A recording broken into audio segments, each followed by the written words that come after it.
Merci.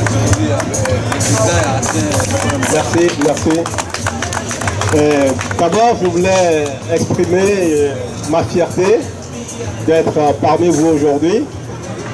Je pense que le travail que vous abattez est quelque chose qui nous touche énormément et qui montre que ce qui se passe au Togo ne laisse pas la diaspora indifférente.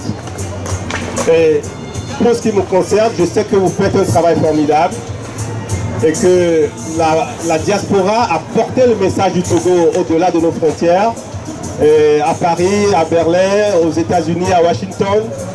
Et je pense que aujourd'hui, ce que nous vivons nous impose à tous de travailler la main dans la main.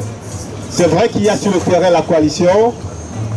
De mon point de vue, la coalition est un outil formidable de mobilisation. Mais la coalition, elle a ses limites.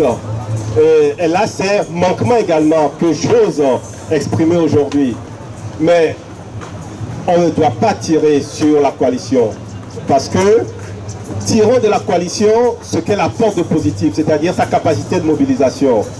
Et apportons-lui ce qui lui manque, la réflexion, l'organisation. Et bien sûr, vous qui êtes de la diaspora, vous avez un carnet d'adresses formidable. Activez vos carnets d'adresses pour que nous puissions porter auprès de l'extérieur ce qui se passe au Togo, ce qui fonde notre revendication, ce qui nous dresse aujourd'hui contre ce régime. Et je pense que nous pouvons, nous, la coalition, attendre de la diaspora qu'elle nous apporte sa capacité de réflexion, qu'elle nous apporte sa compétence également, et qu'elle nous apporte aussi son relationnel.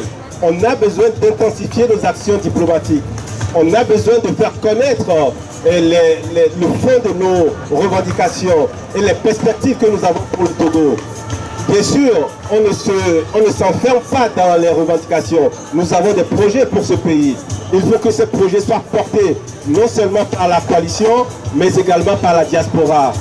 Et c'est pourquoi aujourd'hui, je suis simplement venu dire que la diaspora peut ne pas apprécier un certain nombre d'actes posés par la coalition. Et vous avez certainement raison sur beaucoup de points. Moi-même, je n'ai jamais été très enthousiasmé par le dialogue qui a été initié. Mais c'était très difficile de dire à un facilitateur, nous, coalition, nous refusons de venir discuter de la plateforme revendicative qui est la nôtre. Je pense que la moindre des choses, c'était d'aller répondre à cet appel et d'aller expliquer ce que nous avons dans notre plateforme. C'est vrai que derrière tout ça, il y a eu des décisions qui ont été prises, qui sont incomprises, notamment la suspension des manifestations. C'est un grand débat. Je sais que la population togolaise elle-même, elle n'a jamais apprécié cela. Elle n'a même pas apprécié que l'on soit allé à ce dialogue. Mais je pense que l'initiative de ce dialogue aussi a démontré une fois de plus que le régime est une entité à laquelle on ne peut pas faire confiance, qui ne fonctionne que par du prix. Et aujourd'hui, je crois que même le facilitateur a compris que le régime qui est en place au Togo n'est pas un régime sérieux et ce ne sont pas des gens en qui on peut avoir confiance. Ça renforce aujourd'hui notre capacité à convaincre des gens à l'extérieur. C'est pour ça que la coalition et la diaspora doivent être beaucoup plus dans une synergie d'action. Nous devons renforcer notre collaboration et taire nos divisions. Si jamais la diaspora était tellement déçue par la coalition et qu'elle cherchait à se substituer à elle, ce serait une grave erreur de notre part. Nous avons tous des insuffisances, comblons nos insuffisances, complétons nos actions et soyons dans la complémentarité d'action.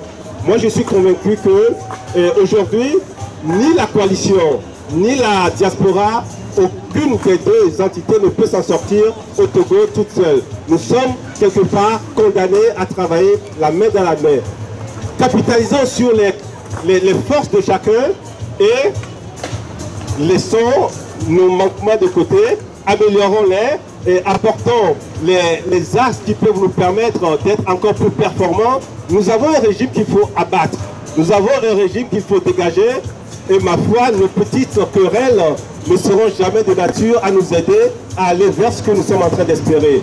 Donc, le message, si je puis me permettre aujourd'hui, que je souhaite porter à la diaspora ici en France, c'est d'une part de maintenir cette pression que vous êtes en train d'exercer, aussi petite qu'elle puisse être, elle est contributive de l'ensemble de ce qui se passe au Togo et à l'extérieur dans les autres pays.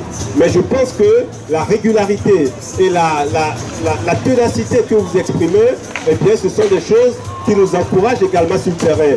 Parce que c'est vrai, sur le terrain, il y a une forte oppression, il y a une forte répression. Hier, vous avez subi, avant-hier, vous avez subi, la semaine dernière, c'est pareil. Mais je crois que ces actes du régime, eh bien, renforcent davantage la détermination des gens. Les Togolais, le Togolais ordinaire, quand vous parlez avec lui, quand vous discutez avec lui, et même ceux qui sont à l'hôpital, ils vous disent « Ok, aujourd'hui je suis blessé, demain je sors et je suis encore dans la rue. » Donc, quand on écoute cela, ça nous donne une force que vous ne pouvez pas imaginer.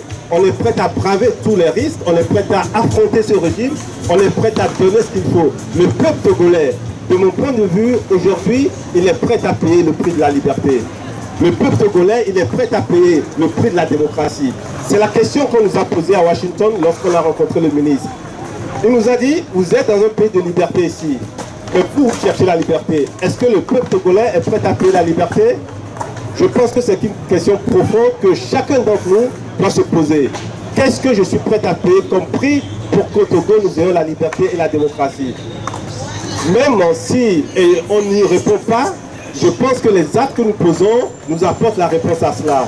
Et la mobilisation massive que nous avons observée au Togo, et l'engagement et le risque que les jeunes prennent au Togo tous les jours que Dieu fait, je pense que tout cela doit nous amener à ne pas focaliser trop sur nos manquements et nos divergences, mais à ne regarder que les apports et les capacités et les compétences de chacun, capitalisons sur chacune de ces compétences, et je suis persuadé que avec cette détermination, le Togo connaîtra également son espace de liberté et son espace de démocratie. Nous ne devons plus être la singularité en Afrique de l'Ouest, et si nous devons l'être, eh bien, nous devons inverser le pôle de singularité pour devenir le pays le plus porteur en Afrique de l'Ouest. Nous en avons les capacités, nous en avons les ressources, il faut que nous y ajoignons la volonté. Voilà ce que je voulais partager avec vous aujourd'hui. Et encore une fois, je voulais vous féliciter pour votre détermination. Et au printemps, comme pendant l'hiver, vous êtes ici présents dans le froid et le vent. Et je pense que vous ne pouvez pas donner plus que ça aujourd'hui. Et ce que vous apportez, ça nous fait chaud au cœur sur le terrain. Ça montre que nous sommes en symbiose dans nos revendications, dans nos objectifs. Et peut-être devrons-nous maintenant harmoniser également les moyens d'action. Ça, c'est une chose sur laquelle nous avons encore à travailler ensemble pour mettre en place la vision qui va porter le mouvement, pour mettre en place l'axe que nous allons suivre pour ne pas nous perdre un peu dans les méandres de la lutte. Et la lutte, ça crée beaucoup de divergences, ça crée beaucoup d'animosité également entre les personnes, entre les hommes et les femmes, mais c'est inhérent à toute lutte de libération. L'exemple de l'Afrique du Sud est très parlant, hein, et ils se sont déchirés, ils se sont entretués, mais ils ont fini par trouver la voie et sortir de l'apartheid. Le Togo, le peuple togolais ne fera pas l'économie de ces tribulations. Nous allons avoir des divergences, nous allons avoir des incompréhensions, nous allons nous engueuler, mais nous sommes condamnés à trouver les solutions et les voies de sortie pour que le peuple togolais demain aussi puisse souffler la liberté, puisse souffler la démocratie. Merci de m'avoir permis de partager tout ça avec vous.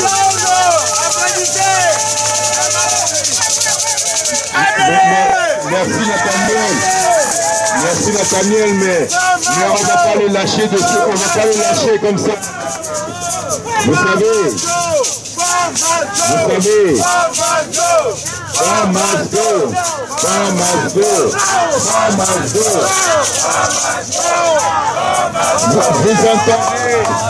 vous entendez la voix de la diaspora. Dit For must go now. Mais ce que j'aimerais, certains d'entre vous qui êtes là, vous vous posez beaucoup de questions sur ce qui se passe à Lomé, ce que fait la coalition. C'est vrai que Nathaniel vient de nous embrasser quelques lignes. Mais j'aimerais que vous en profitez pour lui poser les vraies questions que vous avez dans le cœur. Les vraies questions qui vous taraudent. Est-ce qu'il y a des candidats pour lui parler directement? Non, aux dames, priorité aux dames. Profitez-en, hein, parce que... Oui, voilà. Tu te présentes et... Voilà. Oui, oui. L'homme au chapeau, l'homme au chapeau. L'homme au chapeau, ouais.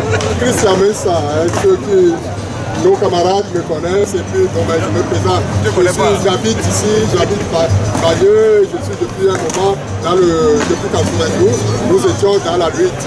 Nous avons même réussi à créer d'autres mouvements. Oui. Donc moi, bon, le problème, c'est pas de diverger ou bien d'expliquer la situation.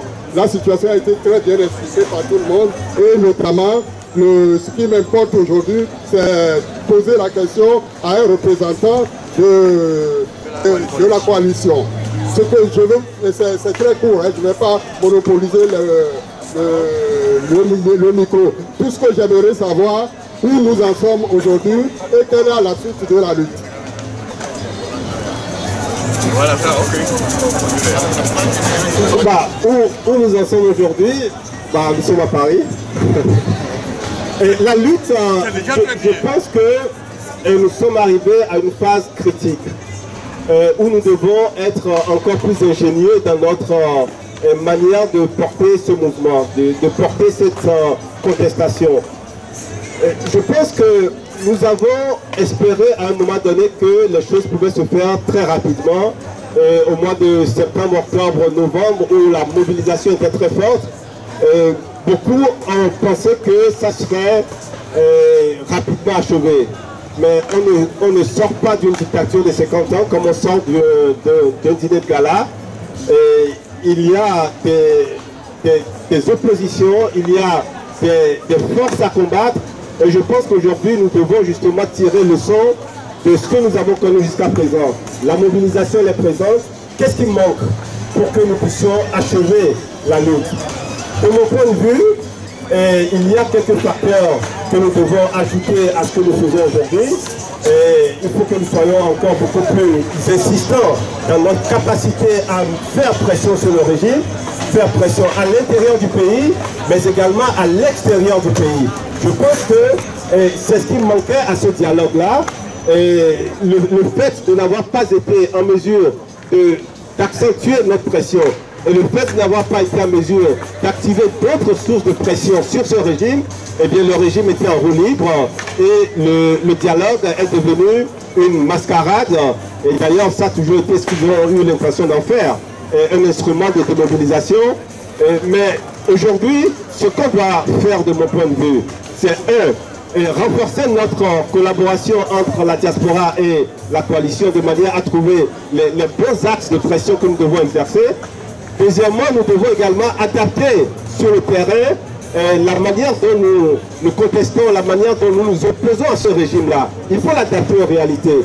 Et peut-être avons-nous atteint une limite qu'il faut dépasser.